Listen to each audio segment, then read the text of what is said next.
1,10,00,000-এর player 11 run করেই চুদলিং পং হয়ে গেল। এই দুঃখ এখন বিসিবি কোথায় রাখবে? টাকা দিয়ে একজন ডট বাবা কিনে বিসিবির ঘাড়ে চাপিয়ে দিয়ে গেছে কাইয়ুম রশিদ। এখন বিসিবির ডিপ জলের মতো শুধু বলতে হবে, কিনছি রে কিনছি, টেকা দিয়ে আমি টেনশন কিনছি। অন্যদিকে বিপিএল এর উদ্বোধনী ম্যাচ ছিল নাজমুল হোসেন শান্তর রাজশাহী ওয়ারিয়র্স বনাম বাংলার মুরালীধরন মেহেদী হাসান মিরাজের সিলেট টাইটান্সের। সেই ম্যাচে বাংলার মুরালী মিরাজের অসাধারণ ক্যাপ্টেন্সিতে জয় পেয়েছে শান্তর রাজশাহী ওয়ারিয়র্স। এখন অনেকেই বলতে পারেন যে অসাধারণ ক্যাপ্টেন্সি করলো মুরালী মিরাজ, তাহলে জয় রাজশাহী ওয়ারিয়র্স পেল কিভাবে? আরে ভাই, এটাই তো টুইস্ট। মিরাজের ক্যাপ্টেন্সি মানেই তো অসাধারণ। এইটা যদি আপনি এতদিনেও না বোঝেন, তাহলে বাংলাদেশে বিনোদন প্রিমিয়ার লিগ দেখাটাই আপনার বৃথা। তবে প্রথম ম্যাচ হারার পর প্রেস কনফারেন্সে সিলেট টাইটান্সের ক্যাপ্টেন ফ্যান্টাস্টিক বাংলার মুরালীধরন মিরাজ হারার কারণ হিসেবে শিশির ও পিচের দোষ দিয়েছেন। তিনি বলেছেন, অতিরিক্ত শীতের কারণে আমরা বোলিং করার সময় হাত জমে গিয়েছিল, তাই শান্ত আমাদের করা বল পিটিয়ে ম্যাচ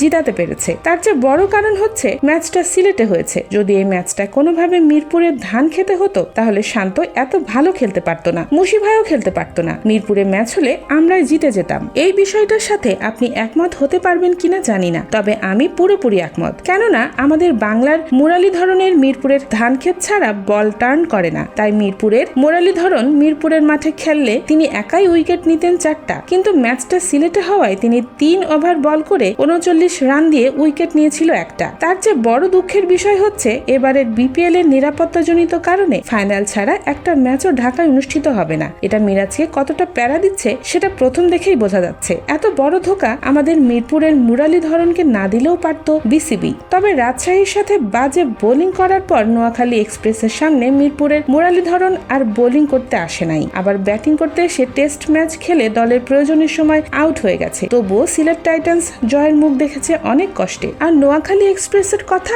আর কি বলবো, তারা তো এবার বিপিএল খেলতে আসেনি, তারা আসছে নোয়াখালী বিভাগ চাইতে আর রোকেয়ার খোঁজ করতে। এজন্য তারা গ্যালারিতে আইসা নোয়াখালী বিভাগ চাচ্ছে, আর তাদের টিম প্রতিদিন বাজে খেলে হারছে। এখন আরো চায় নোয়াখালী বিভাগ। পরপর 2 হারের পর এখন এই নয়খাইল্লা আন্দোলনে না নামলেই হলো, কারণ তারা চট্টগ্রামের মতো গরিব টিমের কাছেও হারছে, আবার মিরাজের টিমের কাছেও হারছে। আর চুদলিংপং রয়্যালসের জার্সিটা আপনাদের কেমন লাগছে? আমার কাছে তো তাদের জার্সিটাকে শুধু একটা নীল কালারের টি শার্টের মতো লাগছে। তাদের প্লেয়ার নিয়ে সমালোচনা করলেও তারা কিন্তু নোয়াখালী এক্সপ্রেসের সাথে প্রথম ম্যাচ জিতে গেছে। নোয়াখালী আর চট্টগ্রাম টিমের খেলাটা ছিল এক ধরনের গরিব ভার্সেস গরিব এল ক্লাসিকো। এর গরিবের মধ্যে চট্টগ্রাম জয় পেয়ে গেছিল, আর সেই হারের ধারাবাহিকতা ধরে রাখলেন নোয়াখাইল্লারা। অন্যদিকে রাজশাহীর প্রশংসা করছিল, প্রথমেই তারাও ঢাকার সাথে হেরে গেছে। সাব্বির রহমানের ক্যামিওতে ঢাকা ক্যাপিটালস জয় দিয়ে বিপিএল শুরু করেছে। তবে আপনার একটা জিনিস কি খেয়াল করেছেন, এবার বিপিএল নিয়ে সমালোচনা হলেও এবারের গ্রাফিক্স কিন্তু বাকি বিপিএল এর তুলনায় অনেকটা উন্নতি করছে।